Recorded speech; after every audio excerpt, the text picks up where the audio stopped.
What's up, motherfuckers? This is Matt, And Sondra. and we are God Rod, and we are on Richard Metal Fan. Hey, what's up, guys? Bringing you guys another episode of Richard Metal Fan Interviews, calling from Zoom, and I'm here with two-thirds of Fort Lauderdale, Florida's own God Rod. We got Sondra and Matt. So, how are you guys doing today?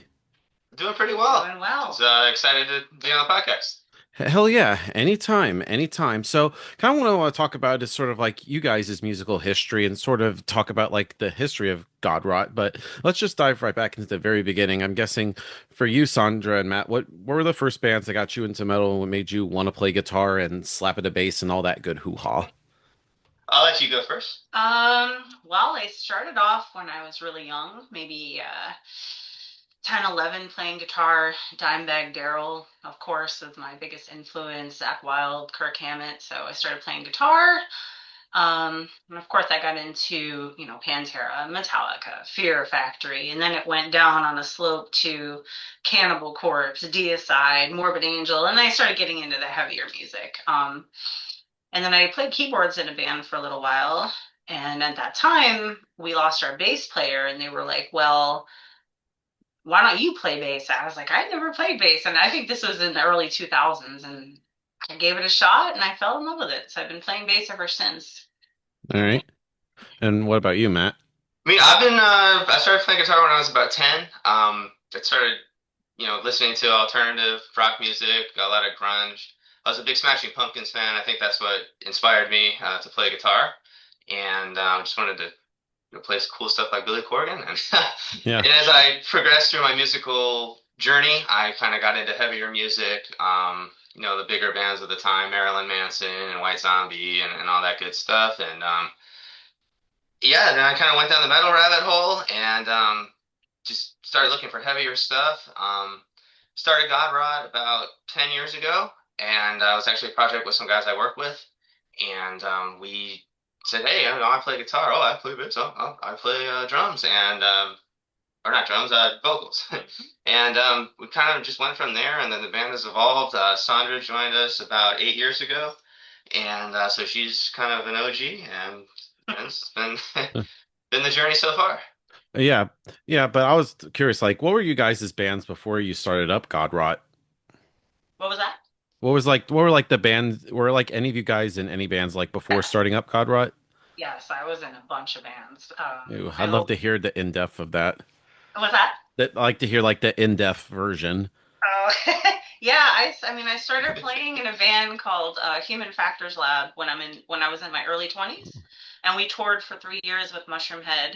And it Wow. was a lot of fun. It gave me a lot of experience because I was young back then, and it was like my first real experience going on the road. And we toured the entire United States. It was awesome. And we were direct support opening for them for a while, and that was really cool. And then I was in a band called Half Head down here for a while, and we were pretty big. We were really successful. I was in a band called The Craven, a lot of different bands. I also did some goth bands, like some gothic rock music, Seven Shadows, Pandora Black. I was in a punk band called The Coven for a little while. And yeah, and then they hit me up. I guess they lost a bass player and they're like, do you want to join? And I was like, yes, because I was a big fan of their music. I always loved Matt's guitar sound because I thought it was so cool. And they were like so doomy and sludgy. And I was like, I want to do this. And I was so excited to join.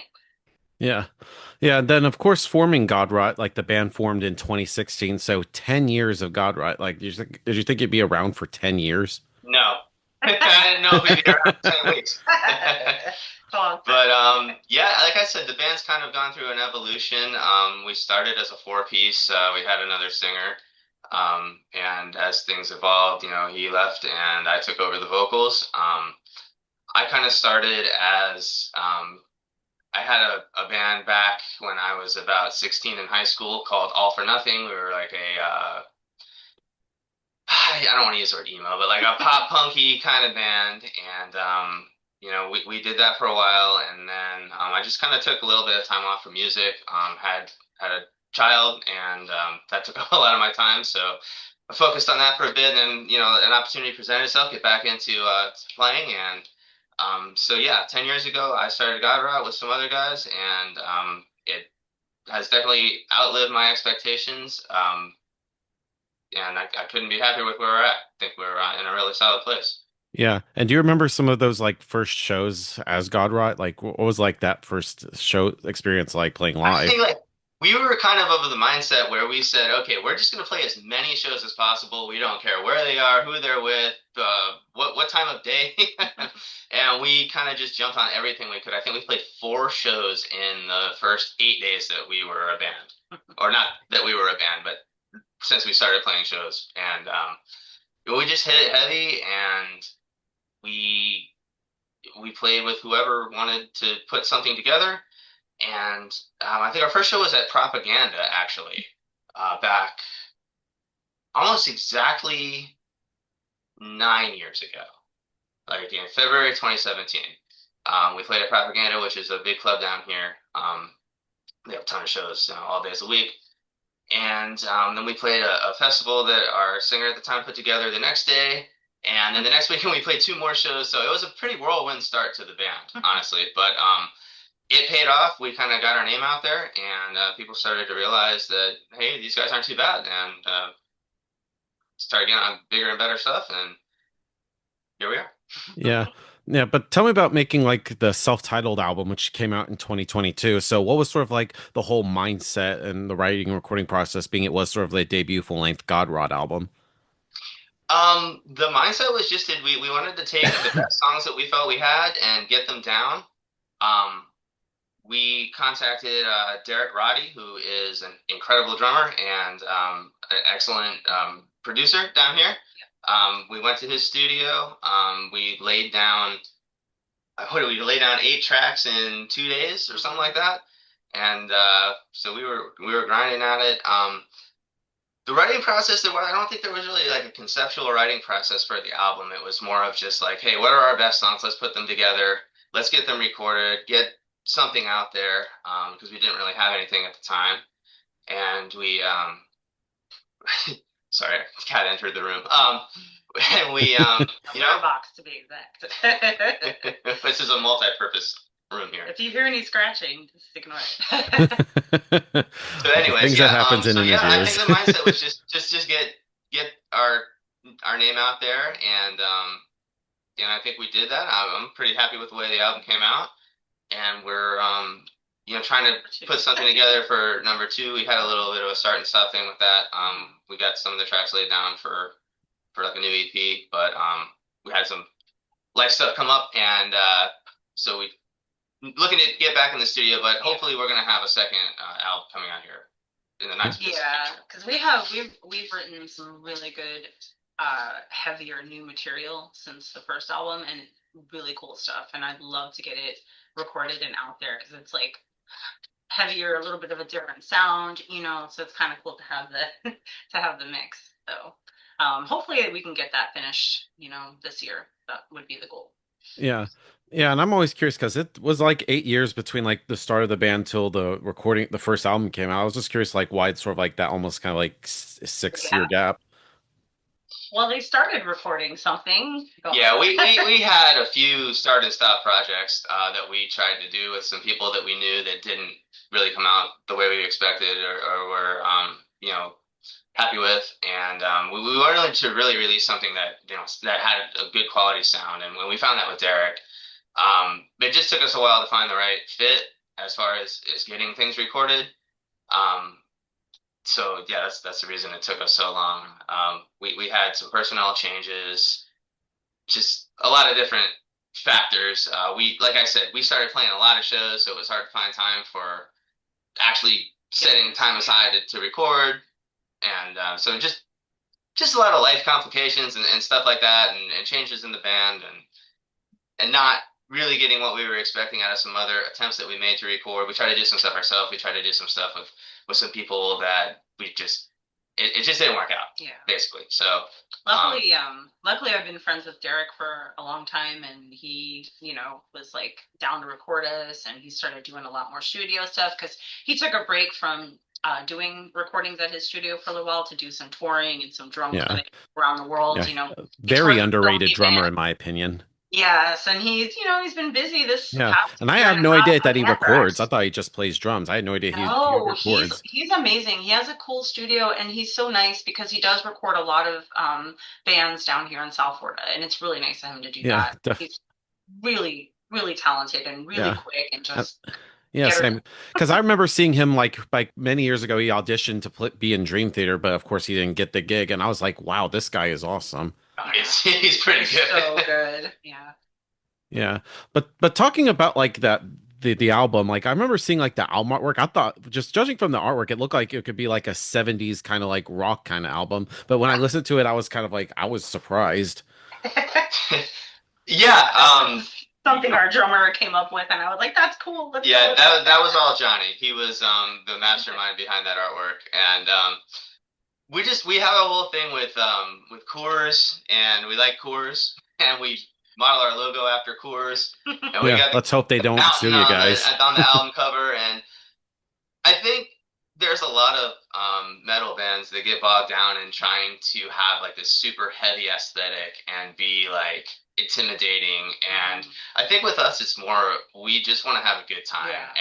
and be funny. And like the album cover is just supposed to be funny. It's like kind of goofy and you got like angels singing and the Coors Mountain in the background and demons and all that. We love it. Yeah, we take our music very seriously, but we don't take ourselves too seriously. Yeah, we try. We try to have fun. So yeah, yeah, and especially talking about like every song feels very diverse. Like you go into the first track, "Damnation and Pain." There's a lot going on with like the fast parts, slow parts, and even the diversity with you, Matt, with the vocals going from like the kind of gruffier singing to like almost death growls. But then we go to like "Liar's Eyes," has very an atmospheric intro to like "Shinigami Eyes," which is just a very heavy in tone. So it's fair to say like you guys bring sort of like own your own kind of like styles and influences into God Rot. yeah, yeah, we do. There's a lot of diversity in our styles and our influences. Like I said, I grew up on the alternative rock scene. I really listen to kind of all sorts of stuff. And she's got a pretty heavy metal background into like the heavier stuff. Our drummer just from a thrash background, so we kind of like all of that factors into our songwriting. And we like to have a diverse sound. We don't want to pigeonhole ourselves into sounding like you know the eight different genres, subgenres of metal. We just kind of write whatever comes to us, and it usually is different than everything else we've written, which is kind of cool. I feel like we bring a pretty diverse catalog to what we do. Yeah, and I feel like all the songs like really just flow in well with one another. Like it's very diverse. It's not like everything's just like a formula. You just have like just go nuts with all the songs. Right. Yeah. Absolutely, I agree. Yeah. And then talking about sort of like the songwriting, I'm guessing for you, Matt, being as the vocalist, do you need to like put yourself in like a certain mind frame in order to come up with lyrics, or they just come very naturally and organically? Typically, what our songwriting process, we'll come up with the music first, and I'll kind of start just saying whatever comes to mind while we're practicing. And I'll usually hit on some phrase that I come up with, and I'll say, okay, I kind of like how that sounds. I like how those lyrics fit into the structure of the song. And then I'll go back and I'll write the lyrics around that and like get to a more simplified topic. So it actually does take me quite some time to write lyrics to our songs. And I try to put a lot of thought into them. I think the lyrics that we're writing now, or that I'm writing now, are a lot better than anything we've ever done before. And it's just, yeah, I do get into a mindset, but that mindset kind of revolves around the subject that the song is about and what I'm feeling at the time. So yeah, it's a little chaotic and time consuming, or it takes a while, but it gets there eventually. Yeah. And also your guitar playing because it's very heavy, but then you have some slow parts and they're almost kind of like very acoustic, clean parts. Like when it comes to like writing your guitar parts, how do you know like okay, I could do like a clean part here or a heavy thrash part here? Here, what kind of like inspires like your guitar playing? It really just we'll get together and practice, and there's not like an agenda. Like I'll just start playing something, and if it clicks with Johnny and Sondra, then we go from there. And it's not something that I put like a ton of thought into. And that might sound lazy, but it's just it kind of happens. It happens naturally, and whatever we feel fits there is what we do. Yeah. It's a stream of consciousness kind of thing, more or less. It's not like, okay, I want to write like a really flashy song, or I want to write a really doomy song. It's just kind of like, this is how I'm feeling today. Let me start playing guitar and see what happens, and then everybody else will latch on, and we'll see where it goes. And if it hits, it hits, and if not, then we move on to something else. Yeah. And being as you also like sing and also play guitar, do you find like you're able to express like the two different sides of you creatively? Yeah, I do. I feel like I could play guitar a lot better if I wasn't doing vocals, and I could do vocals a lot better if I wasn't playing guitar. So it's kind of a balance of like figuring out how difficult to make each part, because I have to do them at the same time live, and I don't like to Yeah. be I don't want to put something down on a recording that we can't reproduce live, and that's really important to us. If I'm playing over my head and then trying to do like crazy vocals, then that's just not something that we can realistically reproduce live. So yeah, there's kind of a duality to it, but it has to work together at the same time. Definitely. And you pretty much answered what I was going to ask you next. Like, how hard is it to like sing and play at the same time? It comes naturally to me because it's something I've always done from a very young age. I've always done vocals, and I've always played guitar in every band I've ever been in, and so it's natural, but obviously there are limitations. You don't want to write something that's really requires you to focus heavily on it, and then detracts from the other thing that I'm doing. So Yeah. that's Yeah. You're yeah. not playing like a Dragon Force kind of solo. Yeah, exactly. I'm not gonna be playing eight-finger guitar solos and doing like crazy vocals at the same time. I know there's people out there that can do that. I'm not one of them. So Yeah. I Yeah. have to work within the framework of what my abilities. And so yeah, I don't want to say it suffers, but it means that I can't like go crazy all the time. Yeah. But you do have some good solo parts, so that's good. Yeah, I try. Like Yeah. guitar. Yeah. And for you, Sondra, as a bass player, because I know you've heard your fair share of bass player jokes and memes and all that stuff, but Oh yeah, I'm usually the one that makes the jokes. oh, So. really? You're kind of embracing it, but I just love that you don't gravitate towards flashy bass playing, but I feel like you find ways to link what Matt's doing with the melody and what Yeah. Johnny is doing with the rhythm. So for you, like with the album, like what's like your approach to slapping a bass? Um, I think you hit the nail on the head there. Like sometimes certain music calls for being flashy, and then sometimes it's good to just not be too flashy. Like my drummer's a big fan of like just kind of ride the notes and don't do too much because then it will throw off his guitar playing and it kind of will make it Yeah. sound just too much. Sometimes too much is too much. So I just try to kind of stay somewhere between the guitar and the drums and make it all kind of tie in together and be that low end without being too over the top. Like we have some new songs that are a little more bass driven than on the album, I think. But again, I try not to be like over the top flashy, I guess. Yeah. Yeah. So Do a seven I minute already bass look solo. flashy. I don't have to sound flashy. Yeah, we ne Almost. next album, seven Yeah, minute bass solo from yeah, Sondra. exactly. Yeah. Next album, full Jaco Hey, Pastorius. you do my endorsement on that. Yeah. Yeah. That one, the whole song is just one big long bass solo. No. Hey, hey, justice for bass players. There you Yeah. Yeah. And talk about also playing live. How different of it is playing live versus like on recording on the CD? Are there any differences or similarities between the two? I think, well, like he said, we try not to have anything besides like a few little like sound samples we threw in of like maybe rain or something, but we try to do everything live like it is on the album so that people aren't like, oh, well, that's not how it sounds. You know what I mean? We try to keep it very similar. So I try to make sure everything's like the same on my end, at least. You know what I mean? We don't really change anything too much. Yeah, I Nice. think the main difference between playing live and playing in a studio, obviously you're in a studio, you want to play as well as Yeah, possible, that too. and everything's going to be perfect because all you're hearing is the sound. Mhm. In a live setting, it's more of a situation where I'm okay making a few mistakes here and there, so that I can jump around and get the crowd riled Right, up and that, headbang yeah. and be a showman because I think that's important to the live setting. And people are typically you know imbibing on alcoholic beverages and aren't going to remember Adult if you messed up beverages. that one note in the second Right. verse that one time Right. because you were doing a windmill headbang. So it's that's the balance of things.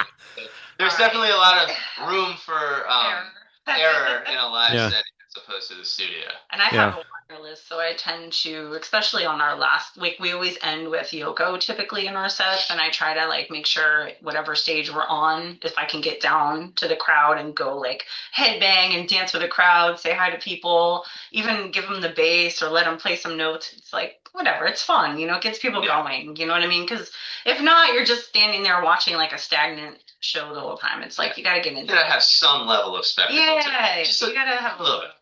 bit. Definitely. And I also love like your merch as I know you have the God Rot shirt in the background Yes, ground we do. ground. I'm always curious about like merch and stuff if y'all have like CDs or anything because I want to buy some God Yeah, I need to we get have. some merch. I want to give you my money. Oh, you're so sweet. We do have CDs. We have shirts.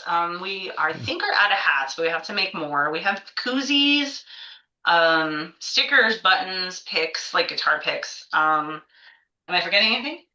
No, I think I that's Or think it. that's tinfoil hats maybe. we Tinfoil hats. yeah, we haven't got those made. We haven't gotten Yeah. the God Rat G strings made yet either, but those are in the The works. butt plugs and the G string. Butt plugs, Yeah. another one. We're Yeah. gonna have a butt plug with Johnny's face on it. Yeah, yeah. Drummer's Yeah. face. Yeah, definitely. I was trying to look for like if y'all have like a cartel store online or something because I can't find Unfortunately, anything. yeah, we don't have anything online set up yet, but We could we ship. always have stuff available at our shows, and that is something we need to set Yeah, up. and we can ship easy too. We can Because ship. We we've take done it Cash before. App. Hell yeah. Zelle. Yeah, Hell just yeah. let me know. We can send you something because we I do. appreciate it. Yeah. Yeah, we'll send you something for free though. You don't have to pay for Yeah, I mean, I'm okay with that, and that that definitely, and kind of also want to talk about like y'all's gear sounding because I feel like y'all have like I know like Matt, you have a great guitar tone, and Sondra, you have a great bass tone. So I'm always curious, like, what's like your setup, like whether it be recording or playing live. Okay. You first. Yeah, so I have a 5150 rig and cab, and I don't. I'm actually very proud of this. I don't use any pedals whatsoever. All the sound comes out of the amp and the guitar. So that's pretty cool. I'm a big Schecter guy. I love Schecter guitars. I play, I have a 7 string and an 8 string, and I use them both. And yeah, that's it's a pretty straightforward, simple rig that doesn't, there's not a lot of After Effects on it. And there's the way I like to sound. It's simple, it's heavy, and I love it. Yeah. What about you, Sondra? So for me, I don't have too much pedals either. I only have a Sans amp. I mean, and a tuner and a wireless that I use that's on my pedal board. But I play through an Ampeg amp and I use the Sans amp pedal, which I love. One of my good friends used to play bass for Malevolent Creation. Ooh. And he was one of my favorite bass players, and we're very close friends. And he was always like, "You got to get a Sans amp. You got to get a Sans amp." And I also love Jeff Walker from Carcass, his bass Yeah. sound. He uses a Sans amp, so I have had a Sans amp forever. So, anyways, I play out of that. The album was recorded with my BC Rich Beast. But live, a lot of the newer stuff we've written is lower, so I have to use a 5 string for that. So live, I use an LTD 5 string. I actually just today purchased a Solar 5 string bass. Wow. I'm super excited. It will be here hopefully in April, so I'm really excited for that. And yeah, that's about it. That's all I use. Yeah, and That's it, yeah. I noticed you also have the neon strings. I've seen some Yes, the pictures. Like, neon strings what are kind of like my inspired the favorite. neon strings? Because I think those look pretty badass. So I have to say, what? Who? Where? Your Oh, hair. my hair. No, actually, when I was in Half Head, I didn't even know. I didn't even know that they existed. And my guitar player at the time gave me these pink bass strings, and I was like, dude, these are so cool. Like, where the hell did you get these? And I think that they were just like coming out at the time. I don't know. But anyways, I put them on my bass and then I got a pair of black ones and I got a pair of blue ones. And now I've stuck with the green ones because the green ones are really, really cool, especially like in the black light. Like we played last night at this fest called Brutality down in Miami Beach, Florida. And it was packed, and it was an amazing show. And they had the black light on me, and it was like the glowing hair and the glowing strings were just so cool. Which Wow. you saw some of the stories I posted, they were glowing, so it was really Yeah. Yeah, it really makes it like pop out. yeah, it gives it a little. It And ties into your whole aesthetic. and I just want to throw this in there. My favorite bass player alive today is John from Black Label Society. He also uses coated strings. Cool. Cool. And He's do, like one of the best bass players I've ever seen in my life. He's amazing. yeah, yeah, do you usually play with fingers or do you use a pick? Me, I play with my fingers only. Cool. Yes.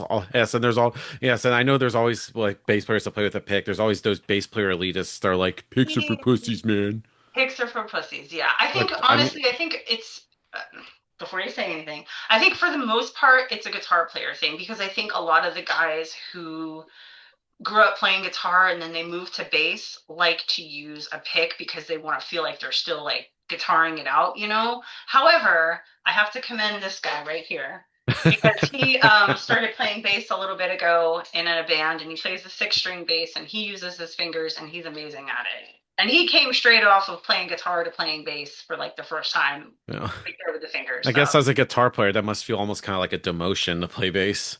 no, it's a six string bass, so I mean it's not that much of a Yeah. demotion. Honestly, no, not really. It's just a different instrument. It's it has its own nuances, and so I love playing bass too. Yeah. So Be like four that is strings, very no bass. problem. What's that? Be like four strings, no problem. Yeah, Yeah. exactly. Four now is like, what is this? Are you ukulele? You gotta have at least five if you're in a metal band. Yeah, exactly. Yeah.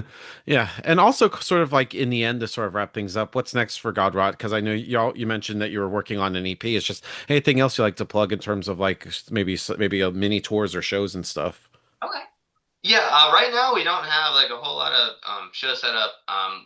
We do have about a year ago we had laid some tracks down for a new EP. We have about four of the drum tracks done, and then I said I just had some life stuff that happened and kind of got in the way of getting the rest of that done. But hopefully in the next little while we'll get back in the studio and get that taken care of, and we'll have something new to put out that will show. I feel like the newer songs that we're writing are really a lot. I don't want to say better, but there's definitely been an evolution in our sound. Yeah. And I think that the newer songs are just a continuation of the diversity that you mentioned on the first album. I think we have a lot of really cool songs and a wide range of different kind of genre influences, and I'm excited to get them laid down and get them out there. Me too. Yeah, and we do have one show coming up.